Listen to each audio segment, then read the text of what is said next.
Hey, it's Andrew Downs. I'm proud to support Three Beards Media, and I would love to work with you. If you need merchandise for your company, organization, band, softball team, whatever, I can help. From name brand apparel to promotional items, large orders or small, online stores, and more, I can help your brand stand out. AKC Marketing is local, based in Johnston, and we are an employee-owned business, so our costs are low and our turnaround times are fast. But most importantly, we give you personal service to make sure you get exactly what you're looking for. Email me at andrew@akcmarketing.com or find me on social media and let's make some cool stuff together. Now sit back and enjoy this Three Beards Media podcast.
Welcome back to In the Side of the Storm, where we talk all things Cyclones. We are live from the AKC Marketing Studio with Andrew Downs and sponsored by Rebelton Distilling Company out of Osceola, Iowa, and Dan Douglas with Green Beret Realty. I'm Dave Larson here with my Storm Team partner and Cyclone great, the legend, Marcus Fizer. Marcus, good evening. How are you?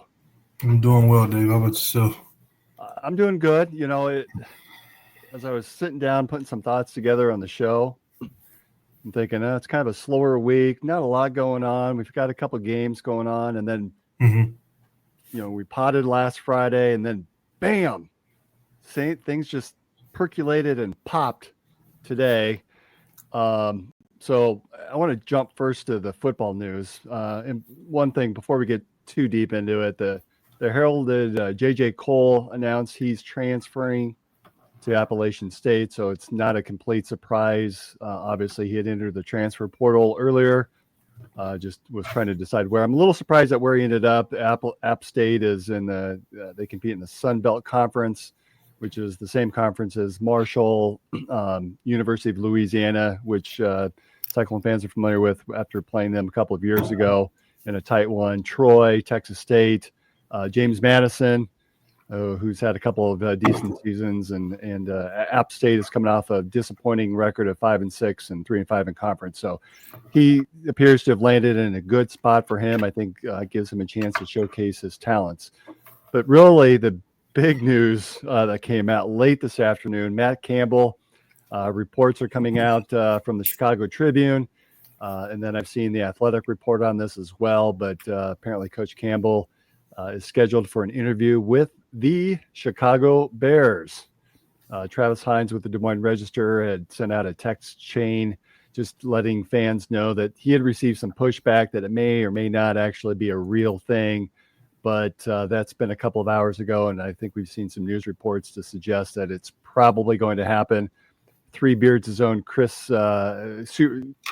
Shipley, who's a Bears super fan, seemed awfully giddy in our text messages today. Your thoughts, Marcus, on Coach Campbell and being tied in with an interview with the Bears?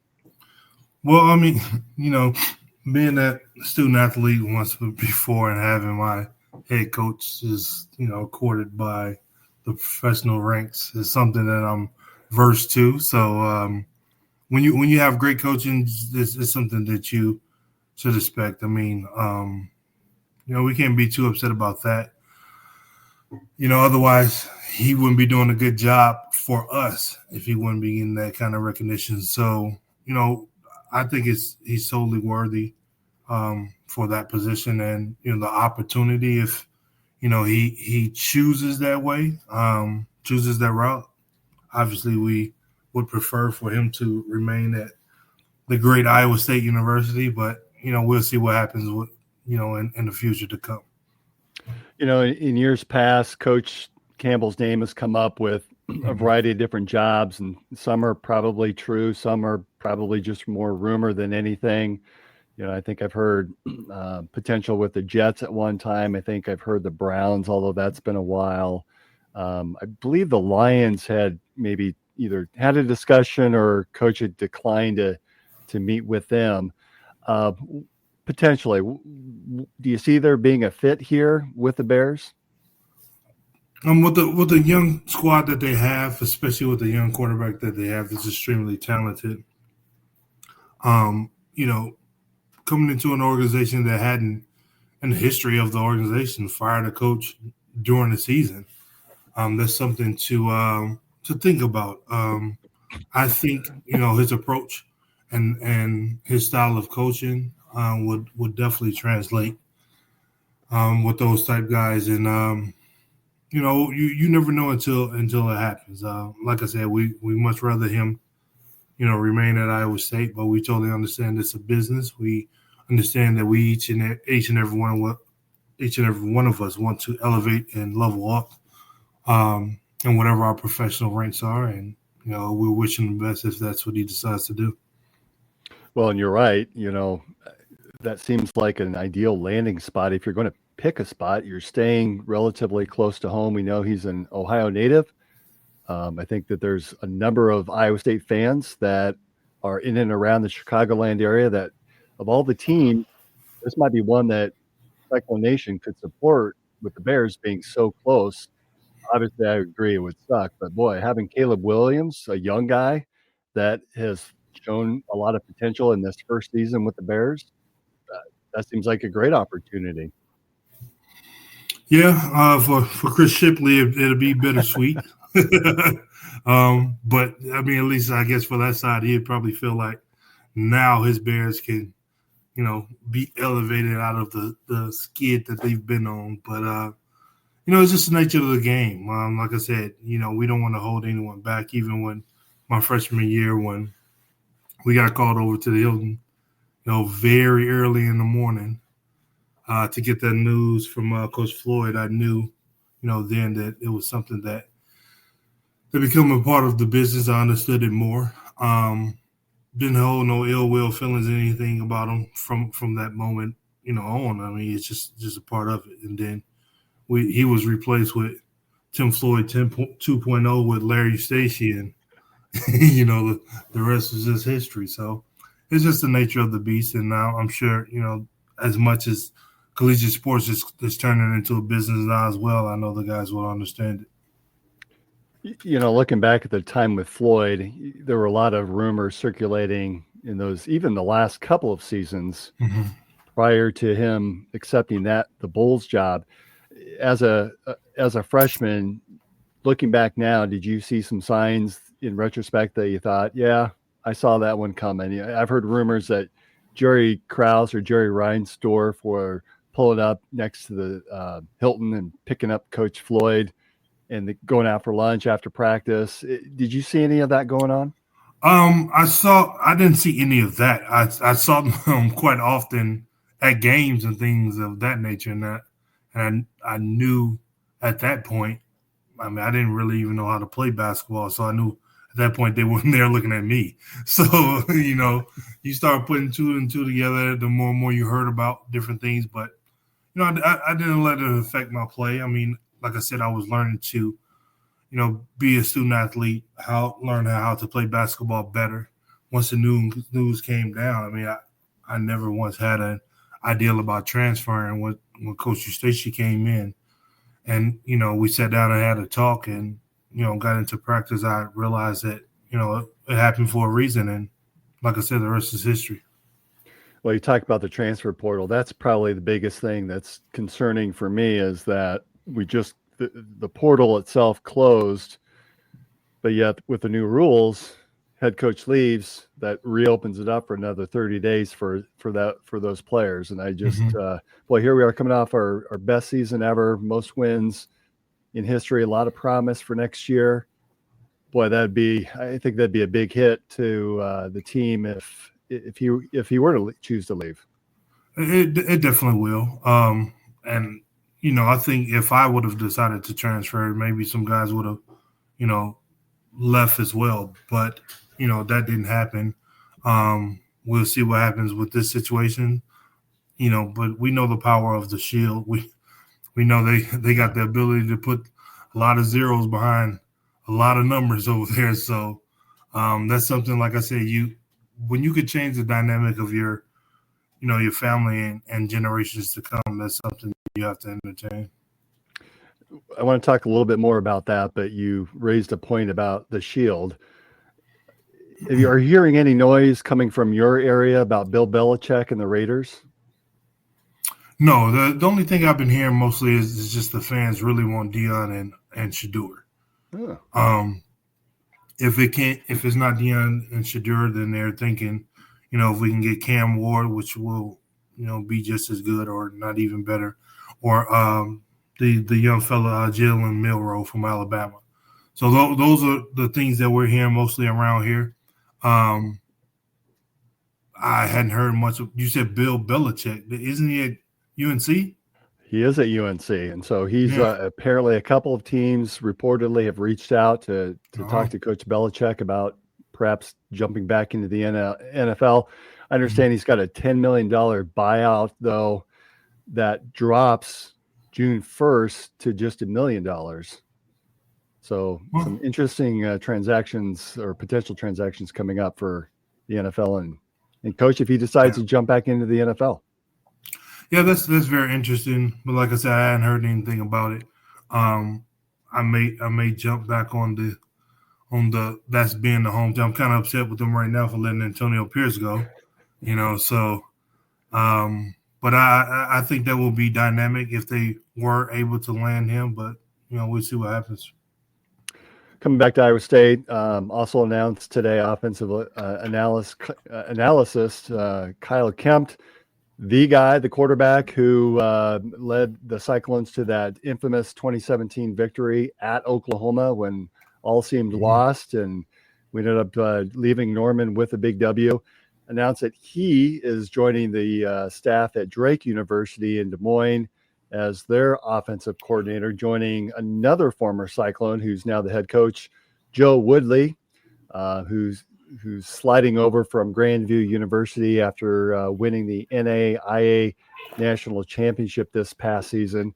So with Kyle Kemp's move to Drake, does that lead? Should we be reading anything into that in Coach Campbell?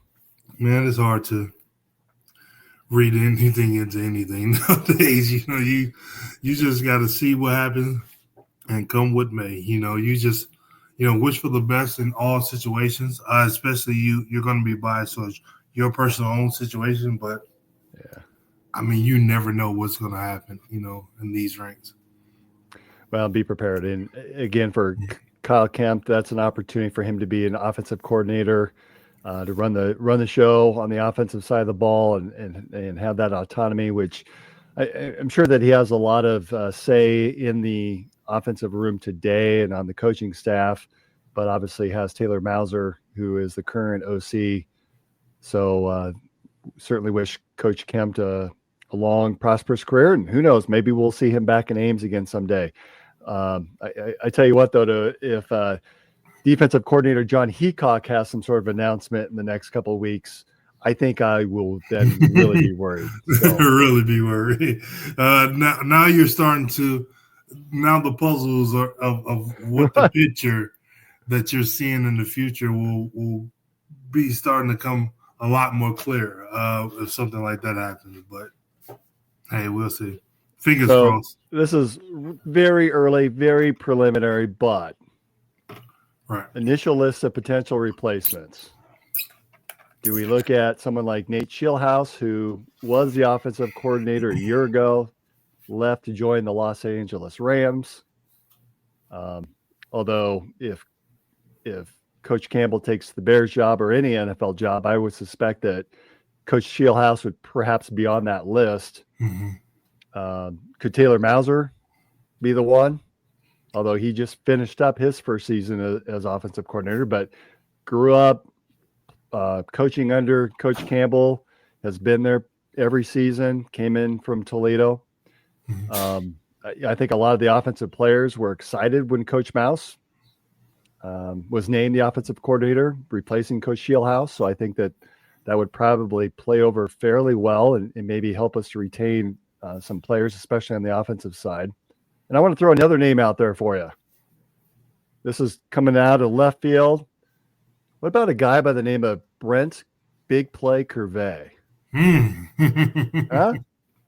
Hey, I don't know where Brent is tonight, but I think we need to question any of the three. I'm for any of the three. I don't know if Brent has thought about being in a head coach's role.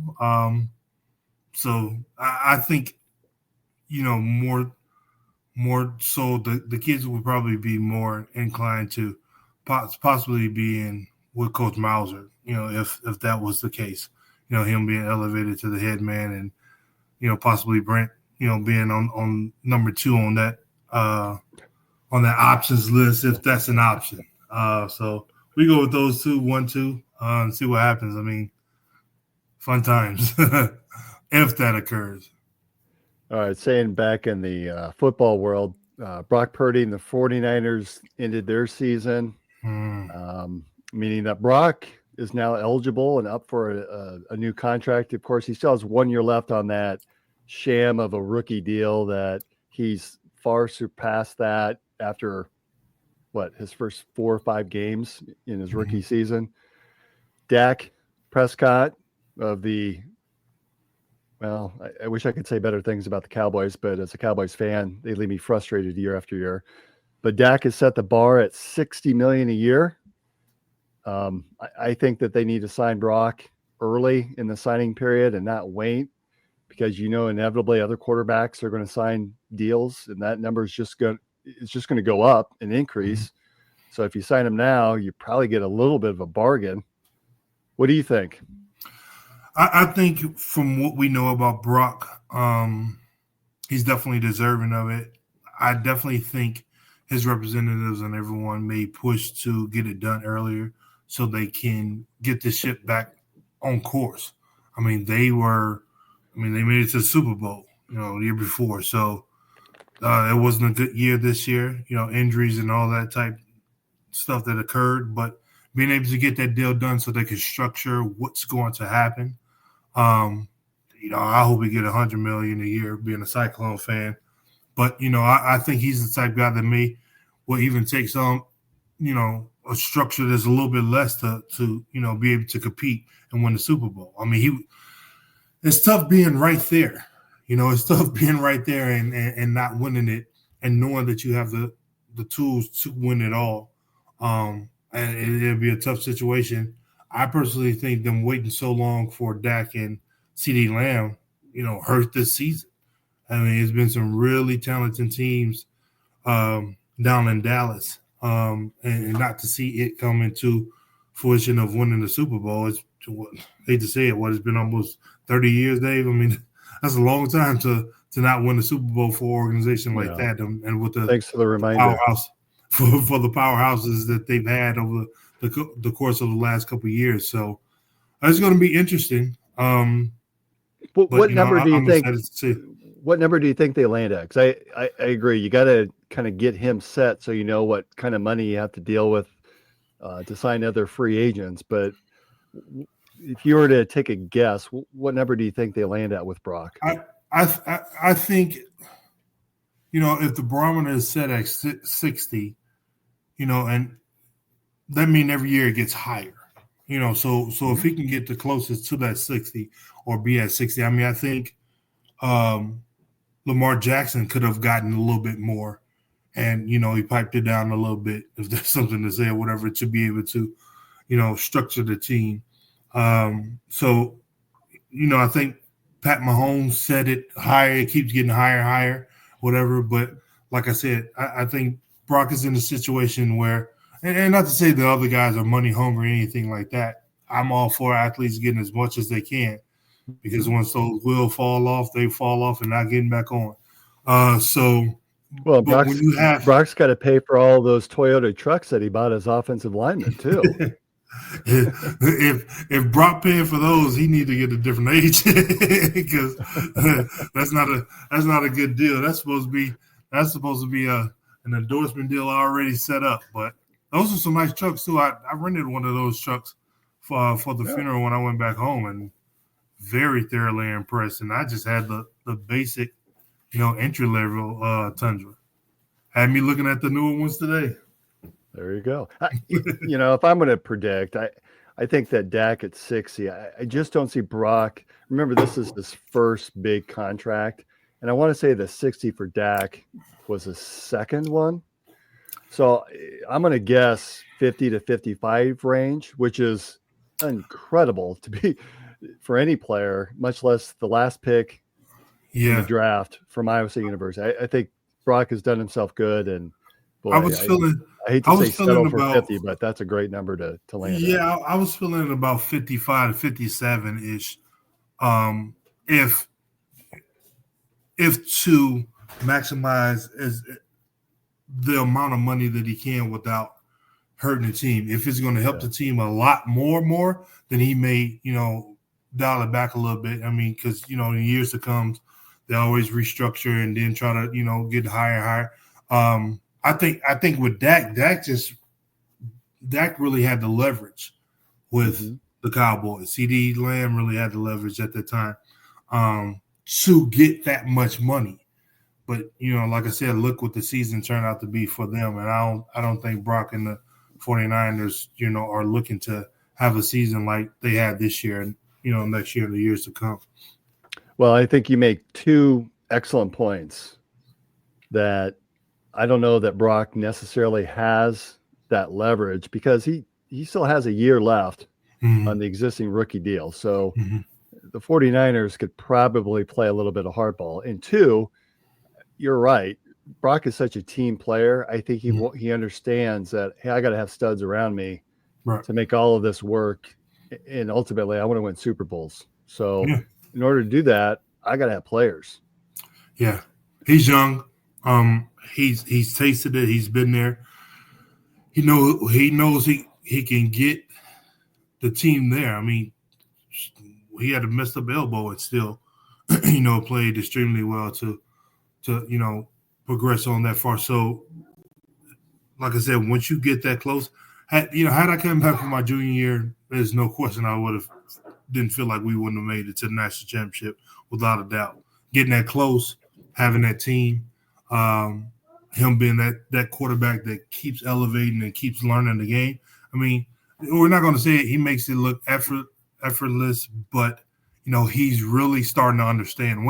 Once you understand the game, once I understood my jump shot, once I understood the different angles, not being 7 foot, but being a 6'8", 6'9" post player, I understood the game a lot more. And once you understand that, then you know the things that it takes to have success. And he's had more success in the pros than I have, and I don't think he'll be the guy that's searching for $70 million a year, and then the team is terrible, and then he ride off into the sunset like I got my money. We know he's not that type of guy. Yeah. All right. So you started to tease your teams, and there was a special reunion this week, and I want to talk a little bit about that and shift to basketball here. But first, let's take hear a word from a couple of our sponsors.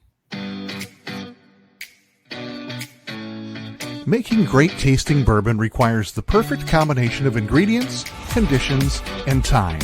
The longer it rests, the better it tastes. Revelton Distillery's new single barrel bourbon is made from 80% corn, sourced 100% from Iowa farmers. And unlike mass-produced bourbons, each barrel of Revelton's single barrel bourbon is unique, proofed on when it tastes best. As they like to say, it'll be ready when it's ready. And to ensure the highest standards of quality and flavor, owners Rob and Christy Taylor oversee the production and bottling. Every single barrel. Iowa born, Iowa aged, Iowa bottled. Try the new single barrel bourbon from Iowa's own Revelton Distillery. ReveltonDistillery.com.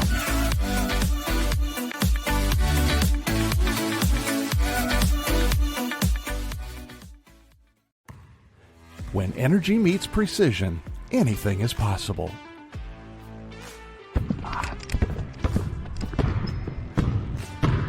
I'm Carter Hawley, the Chief Energy Officer of the Iowa State Cyclones. I'm full of energy on and off the court, but nothing gives me more energy than helping families find their dream home. And that's where Green Beret Realty comes in. They're more than just realtors. They're a team dedicated to getting things right for you and your family, just like we get it right on the court. Sometimes it takes a team to get the call right. And when you're buying a home, you want a team that makes all the right calls. That is Green Beret Realty. And here's the best part. When you buy or sell a home through Dan at Green Beret Realty and mention this ad, he'll make a donation to the We Will Collective, helping student athletes like me thrive on and off the court.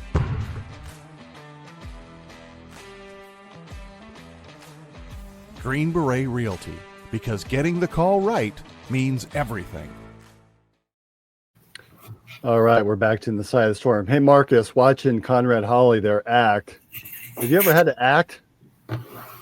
I'm sorry, it was on mute. Can you say it again? So watching Conrad in that last commercial for Dan Douglas, have you ever had to act? Oh, absolutely. Commercials and things like that. Yeah. Yeah. Different commercials, different, like promotional drops and stuff like that. Absolutely. Is there one in familiar or one in that you can mention that we could all go look at some point? And we won't right now, but because I want to pull it up later in another show and Brendan and I can make fun of you. Nothing off the top of my head, but as a rookie, it was tons of them. I mean, different car dealerships or, Chevrolet, I think one we did years ago. Another one with Nike. I had to do a lot of them with Nike. It's like a upper deck, a lot of trading card stuff. There's this one thing that they had me dunking where it made it look like I was 10 feet over the rim, and I was like, that ain't real. But yeah, a lot of stuff like that. And it's tiresome. Like they have you there for hours. Hours for like a 30-second drop. Oh, that's awesome. But I'm like, I knew that one was good. I want to talk about the men, but first the women who are actually playing right now. A disappointing loss against a really good Utah team on Sunday evening. I was up there for that game, losing by 75 to 67. Boy, the women got down early, and it was just tough to come back. At one point, they did catch back up, but you know how that is. You get down, you fight back, you just kind of run out of gas, and I think the women did too. Continue to struggle from the outside in that game. By the time this show airs, if you're not listening live or watching on YouTube live, will probably be a little bit outdated because we're playing at Arizona State. I can say that the team looks a lot better tonight. Shooting seems to be much better up from the outside. So I'll be excited to go back and replay and watch that game. And then on Saturday, the women play at Arizona. So we're making that little swing that the men's team will be doing in a couple of weeks. That should be a pretty close matchup against Arizona on Saturday afternoon. I get the sense, though, from Coach Fennelly and from what I've seen from his pressers and in the articles that I've seen online, that the coaching staff remains engaged. The players are still engaged. Again, we've got a ton of season still remaining to go. We're 3 games into the Big 12 season. And I'll say it again, I think all the pieces remain in place. Just need to kind of get our mojo back and get that shooting touch back from the outside. I think we'll be all right. Again, we had one of the toughest non-conference schedules in the country and playing 3 of the Final Four teams from last year. So I really kind of looking forward to seeing how these next few games shape up for the Cyclones. I don't know, Marcus, if you had a chance to watch some of these games. Yeah, I got the one that's playing that they're playing in right now. I don't think we're really concerned about rankings and anything like that. Like you said, we've played some tough teams in the preseason or the season before, the regular season before the conference. A lot of good tests. Get into the Big 12. We know how tough and how resilient the coaching staff is. They took some lessons, some knocks on the head early on, but I think they're gonna bounce back in the Big 12, and again, it's not about the rankings. It's about, gelling at the right time. Once the conference play come around, how tough the conference play is, getting ready to go into the NCAA tournament is what's more important. All right. So turning to the men, boy, they continue to impress. Last Saturday was a big day for multiple reasons. Game against Baylor. Iowa State, boy, they really won with ease. I know, Marcus, you had other commitments and weren't able to watch or make it back, although I asked you before the show if you were like Dak Shepard, who was at the Golden Globes on Monday and was sitting there watching the Monday Night Football game on his phone while he's in the crowd. It doesn't sound like you had that same opportunity, which is unfortunate, but I totally understand. But still, won with ease against 25th ranked Baylor Bears, 74-55. It really wasn't much of a contest. But at halftime, that was one of the things that was pretty special. 25th anniversary of two very special teams in Iowa State history, the infamous Elite Eight team, starring none other than Marcus Fizer and Jamal Tinsley, that made it to that Elite Eight game. And a lot of players were back for that. I'm going to try to switch it over here to the my Twitter page. So I was there, able to sit kind of close, and was able to see some of the halftime festivities, and it was a lot of fun just seeing some of these old faces coming back. And I don't know if you've had a chance to take a look at some of these players as they came back and were announced or not, but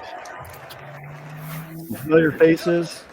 Yeah, see Brad, see Richard. There's Justin and Brandon Cantrell. Boy, Cantrell That's looks my like rookie. He still looks like he can bring it. I mean, has he changed at all? A little bit. I think he said he's changed a little bit. We all look like we're about 46 now. Although Shane Power the Blue, he's a good-looking guy. He looks like he's in shape.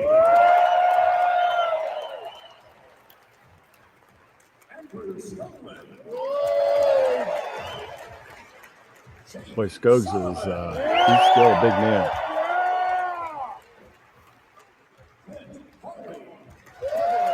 There's your old college roommate, right? Weren't you Watkins roommates? Yeah, Thomas. Yeah, he lives down here in Phoenix.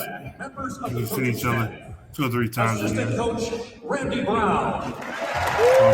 Coach Carroll. Yeah, a couple of coaches there, and when Coach Carroll left, he had some head coaching gigs as well. Wasn't he at the University of Denver? Assistant coach Trey Chapman. Yeah, me and Trey talk a lot also on Facebook.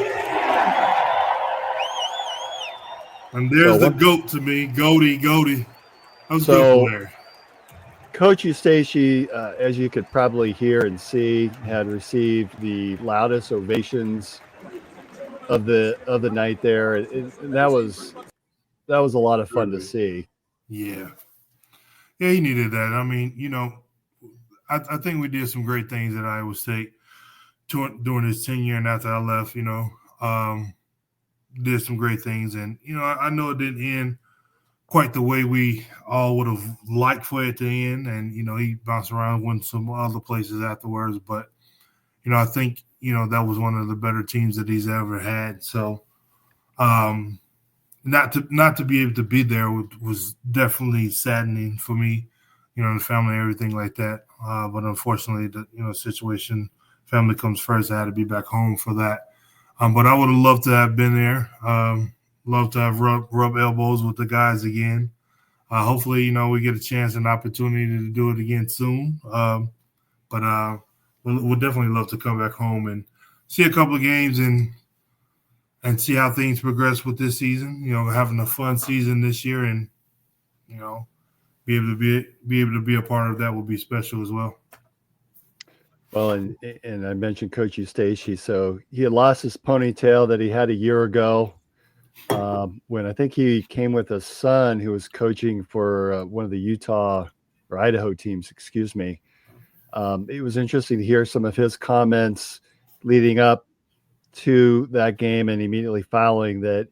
There's some recognition there about how hard he worked you guys. And you've mentioned this repeatedly, how tough practices were and that the games were almost easier than the practices themselves. And feels like, or sound like he's even got some regret that I think it sort of wears on him, and he takes some blame for that Hampton loss. And I know you were gone playing for the Bulls at that time, but I think that there was a general consensus that that team was just out of gas at that point. And I think he feels like he owns some of that he's sort of come to that realization that, well, that did occur, and he was able to maximize everyone's talents and had two really exceptional teams that he left everybody just with nothing left. Well, obviously I wasn't a part of that, team that lost to Hampton. And I always say, I don't want to get misconstrued in the ways of thinking that, he was a terrible coach. I mean, I think I was tough enough to be even able to play for a Bobby Knight. One of my Bulls teammate, AJ Guyton, was a tough guard. Shooter. His daughter actually plays for the University of Iowa right now. And he brought her up the same way, being, really tough nosed. So I don't want to get misconstrued and think that, he was, throwing balls at us or anything, trophies, anything like that. Like, we just really had a focused, he just really had a focused mindset. He had it locked in of where he wanted us to be. And it was like going to work. And we had our fun, after practice was over and things like that, traveling and all of that. It wasn't a prison or a concentration camp or anything like that, for lack of better words. He was just really, really focused. And, if you were mentally tough enough to handle it, then, everything was fine. But as the years progress, you run into different eras, different generations, and things get a little bit different. So the approach that he took, in the late 90s and the early 2000s really didn't translate over extremely well at Colorado State for him. So that ended kind of badly, for him. So I think after that he got out of coaching and just started doing some other consulting and things of that nature. But it's just the nature of the beast. I don't think, Coach Bobby Knight and some other coaches, even, Coach Chaney from Temple will be able to coach in this era because, these kids are a little bit different now. Well, and one of the interesting interviews was about a year or so ago on Cyclone Fanatic with Chris Williams and Brent Bloom, where they had a nice interview with Coach. And, there was he had a cup of coffee down at Southern Miss or Mississippi State, one of those schools. Southern Miss for about 2 years. Yeah. And then obviously Colorado State. And he still says, I'm a Cyclone. At the end of the day, that's he still has warm regards. And obviously in talking with you over the year and a half that we've been together on this show, and I think that you talk fondly of Coach and have warm memories there as well, and obviously recognize the challenges and tough times that were there, but also recognizing that you had some fun too. And that team that was recognized on Saturday, those two teams really very special, and teams that all of us as Cyclone fans are going to remember you guys forever. Yeah, without a doubt. I mean, you can see from losing, I guess you would say the conference leading scorer back-to-back years, and then after my junior year, the player of the year of the conference, and to put together the next year the team that won the Big 12 as well. That shows you how good of the coaching staff and the talent that we had at Iowa State. It was fun to be a fan my rookie year, in the pros and to watch, those guys play up until that Hampton game. That was pretty much of a shocker for me, but a shocker for everyone else as well. But Like I said, we had fun. We just really, really knew from Coach Stacey down to Coach Carroll, Coach Linda Perry, Coach Barnes, what they wanted from us, what they needed from us. And there was no gray area in it. We knew if a stride stop was to come in the lane after penetrating from the guard to me being the 5, that's what they expected. The stride stop, Mike Nurse sliding to the wing because now they're doubling, kick the ball out, he make the 3, and we getting back on D. I remember showing, I think early in the podcast, what they were showing the game that we won down to Kansas, and kicked the ball out to Cantrell. Cantrell shot a 3 early on, and before the ball was hitting the nets, we were getting back. I was peeling out of the lane, getting back on defense, and he made the shot. He was pointing back for Mike Nurse to get the hold, and he was getting the top. It was that structure that we knew. That offensive end was an exciting reward. We were based on defense, and we knew as soon as we knew that offensive possession was over with a basket or a missed shot that we weren't going to get, we're getting back on defense to protect the hole. So we just knew the things that we had to do to be successful, and once you buy into that translates into wins. So we had a comment here from Brian on said on YouTube saying no one cares about college. Sorry, Brian. This is in the side of the storm where we talk Cyclones, the Iowa State Cyclones, which is our college team and who we support. So, hey, Marcus, describe the impact that Coach Stacey had on your career as an NBA player. Do you think that you would have seen the NBA? Maybe I'll take that back. Because I think you're McDonald's All-American. You would have had, you would have played in the NBA. I think and your talent was certainly there. But what was the impact that Coach Stacey had on your career? I mean, it was tremendous. I give him, like I've always given a lot of credit to Coach Bill Finley, Larry Stacey, and Jamal Tinsley. I think that was a trio that really put together a lot in me, and I would say Coach Leonard Perry as well. Coach Perry was on me extremely hard. Like there was no kind of star treatment or anything like that. To bring that coaching staff in, it really, really translated to my game, making me tougher, making me understand the thing that was needed. Basketball really was a job. It really was something that you celebrated and had fun, either in the second half when it seems like we were in control or after the game was over.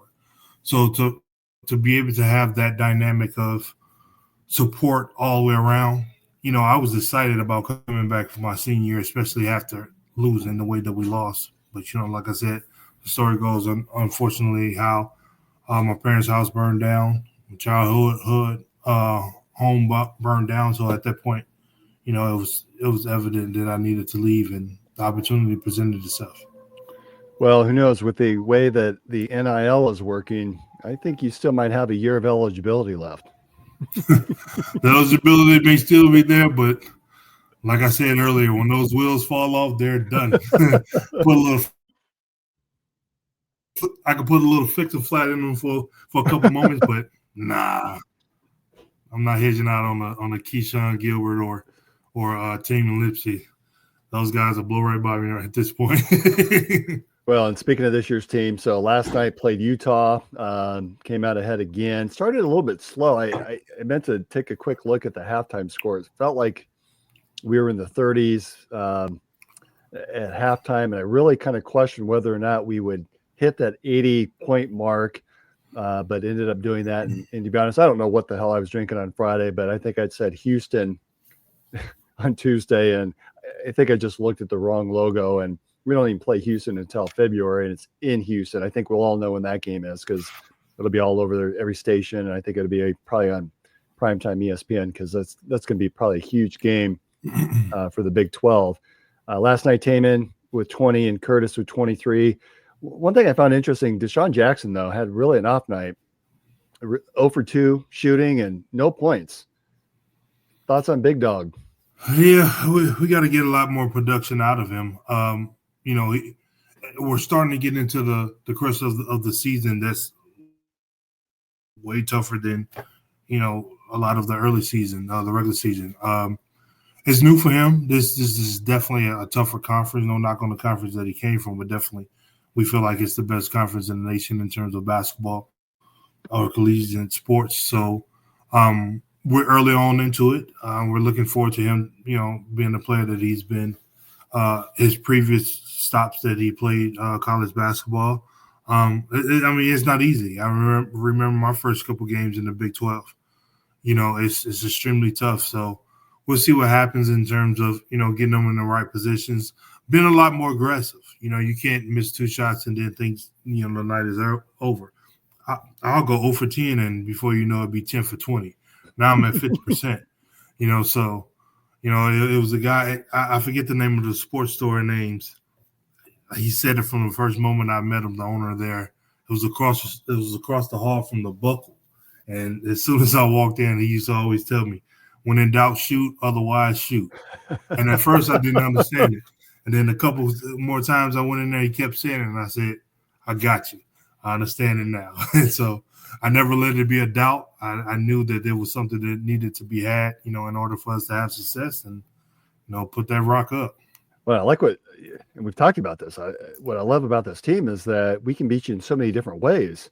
Yeah. If the big guys are off, you know what? We've got guards that will kill you. And that's kind of what happened last night between Taman and Curtis. And then, boy, if they're off a little bit, we have the presidents down low that will take over. We've got Momcilovic, who will just start keep draining threes from the outside. And what's that say about this team when we have really an off night and can still beat a quality team like Utah the way that we did? It reminds me a lot of our teams. I know there was a few games where, they focused in on me and, Jamal will have a triple-double that nobody's seen happening. I remember specifically we played Missouri at home. And I forget the big Soyoye is an African kid. I caught an elbow in the throat going to rebound the ball. And, it really threw me off my game. I told Jamal earlier, I was like, man, I'm hurting. It really, really threw me off my game. Mike had a big game, knocked down some big shots. Jamal carried us that game, and at the end of the game, he had a triple-double. I personally would like to see, Milan, shoot the ball a lot more. That guy has a stroke on him that is just absolutely – it's pretty. It reminds me of Peja Stojakovic. To have a big kid to be able to shoot that ball, and it's one of those shots that don't hit the rim a lot. Or another guy, a little bit of a different player, but coming back to your era, Mike Nurse. I mean, that guy can shoot it. Yeah, Mike can really shoot it. He reminds me a lot. Curtis reminds me a lot of him. Just straight, fearless. I've seen Mike catch the ball from across half court, and I'm looking up thinking to myself, what the hell is that? But he put the ball up and, definitely knocked it down.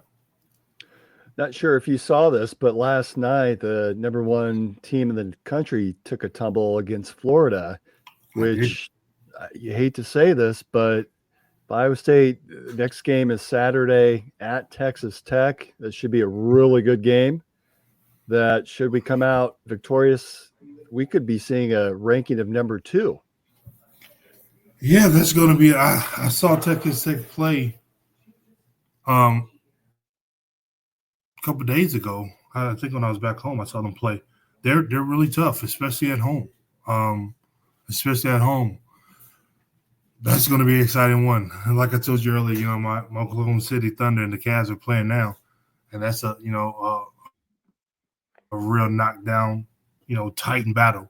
So that's one I'm definitely excited to see. We've talked so much about the strengths and the talents of this team.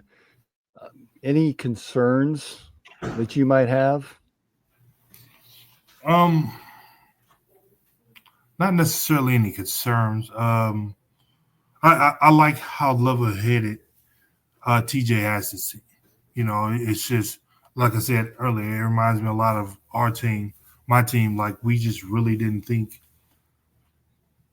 I think once we got into conference, once we broke into the top 25, I really didn't think at all about rankings. Then we broke into the top 10 and they were saying, you guys in the top 10. I'm like, man, I don't mean nothing to me. Like these teams, these programs that we're facing are tough. I was so locked in on just doing whatever we had to do to win.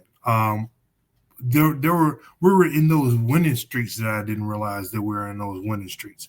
It was just a level-headed ball club that we did whatever we had to win, and I think this team reminds me a lot of that situation.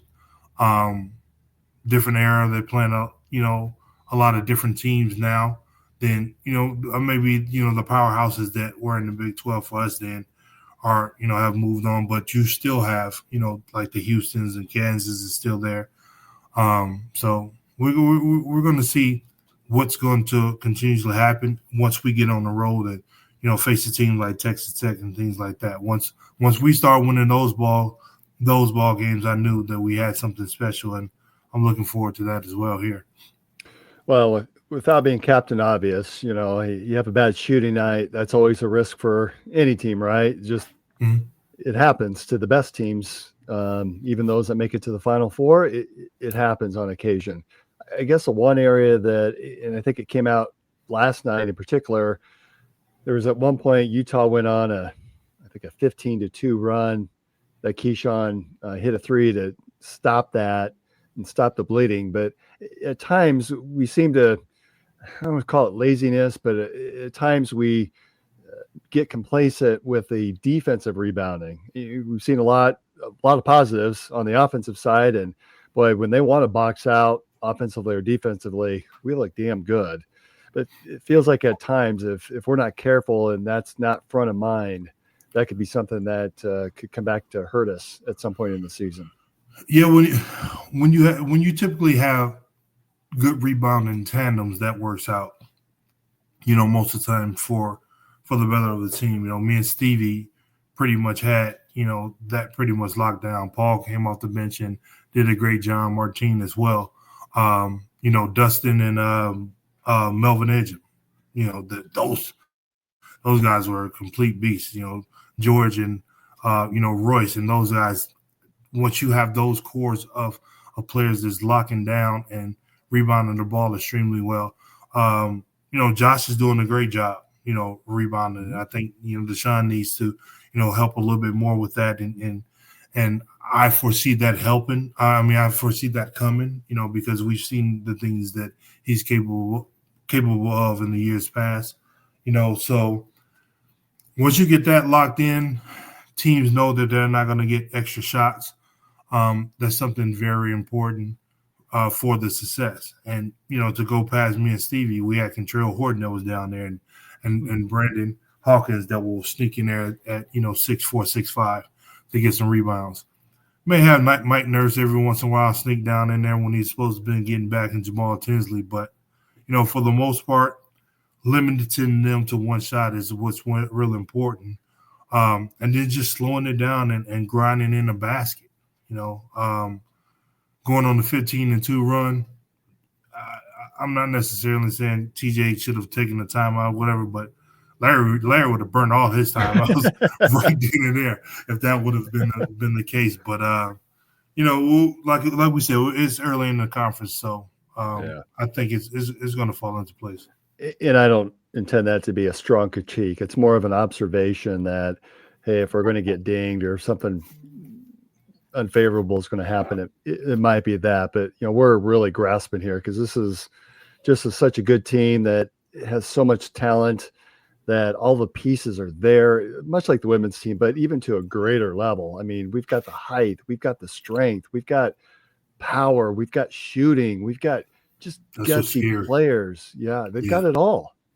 Yeah, that's what's scary. And I mentioned earlier, I don't think, maybe we're hiding Milan from, from being that secret weapon. Well, but just a couple of games ago, he came out and nailed like 3 threes in a row. So, and that might have been actually the Baylor game. He was hot. He was on fire.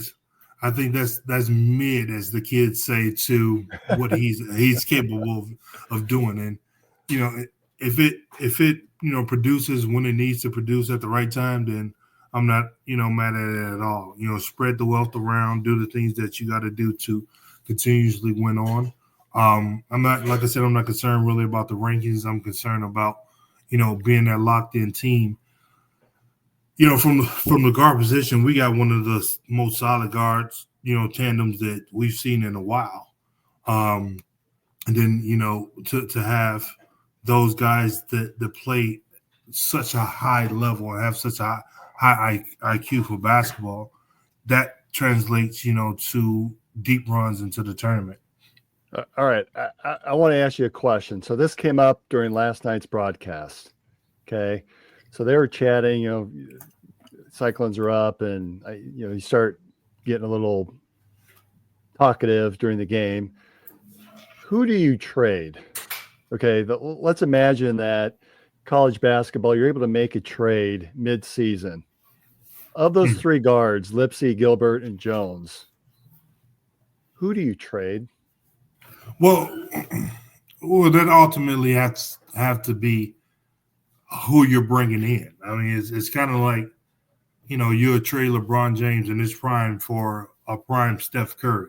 It'll have to be that level of play. If I'm trading, Taman or Keyshawn or even Curtis, you have to give me somebody like the big from Auburn that we lost to. It has to be Broom. It has to be one of those type players that you trade for. It's not just easily. You just can't easily say, well, I'll trade this guy because X, Y, and Z. It has to be, an ABC that's coming back. So it's hard to say, to think about, the realms of that. So that's what I pretty much said. For me, I really did think about that question. It's mid-game, and I'm thinking to myself, who the hell would I pick? Yeah, it's like choosing between your three kids. Mm-hmm. They're my kids. They're my favorite kids. I can't pick one of those. And to be honest, I didn't have an answer because they all do slightly different things, and they do them so well, and they're so valuable. I don't know that I could pick. If anything, I would just resign. Yeah, I mean, and like I said, it will have to be something in the realm of, as dynamic of the player that you're sending away. I'm trying to think like who in recent years. And Marcus, I don't know who that would be. Honestly, No. These three play off of each other so well. They're the right person, the right fit for different situations. Mm-hmm. That they are the heart and soul. They're the engine of this offense and really of the defense too. I wouldn't be able to do it. They're really special. Well, Toronto traded DeMar DeRozan, which was hard for, Kawhi Leonard, and then end up winning the championship. So, I mean, it's once that trade went down, it was like a what the hell moment. But yeah, and there's probably years past where I would look at players or teams and go, yeah, of these, I would trade this person. Of the current guard tandem, you put a gun to my head, you might as well pull the trigger. I don't know who I don't think I could do it. I honestly don't. No, it's tough to even think of fathom. Yeah. All right. So we got to close this show out here. Saturday, 1:00 tip against Texas Tech at Texas Tech. Of course, Marcus, you shared that's going to be a pretty tough one. Texas Tech is a good team, tough, exceptionally tough at home. I don't know. I think that's Lubbock is out in the middle of nowhere, and I don't know that we have a lot of success over the years. We had to go back and look at records, but I think that just generally is a tough place to play because of the venue itself. And then next Wednesday, a week from tonight, boy, next week's show, that one should be interesting because it's a 6:00 home game against Kansas, the Jayhawks. So it'll be on ESPN2, which I don't know why you're putting that game on ESPN2. It feels like a bigger game than ESPN2, but next week's show should be a lot of fun for us. Well, I wonder if that's one of the shows that they may one of the schedules that they may bump up, but maybe at the same time, it's ESPN too. They need to bring some viewership for that program also, but we'll see. I've seen it happen. As far as the Texas Tech game, it's going to be a tough one. I got a big win down there. This one of those new arenas that is very inviting for their home crowd. So hopefully, it's one that, we know how tough the road is in the Big 12. We won some big games in Baylor, big games in Kansas. It's going to be that type level of a game. All right. Before we head out here, a quick shout out to our sister podcast, Old Man Strength. They had a really fun interview earlier this week with Ray Gun's founder, Mike Draper. If you've not had a chance to listen to that, I would encourage you to. That was a really fun listen for me. Of course, Ray Gun is the most famous store in the world, headquartered in Des Moines, and I think they've got 8 or 9 locations around the Midwest, and they create a lot of those fun shirts that you see us wearing around town. So if you've not had a chance of that, it's interesting to hear the backstory of Mike and how he started the business, and he's got some interesting stories to tell on Old Man Strength. So if you haven't had a chance, go ahead and take a listen to that. Thanks everyone for joining us. It's just been a privilege to have you listen in and watch on YouTube, and continue to like, subscribe, download, share with all of your friends and family. And that's another edition of Inside the Storm. We'll see you next time. Go Cyclones.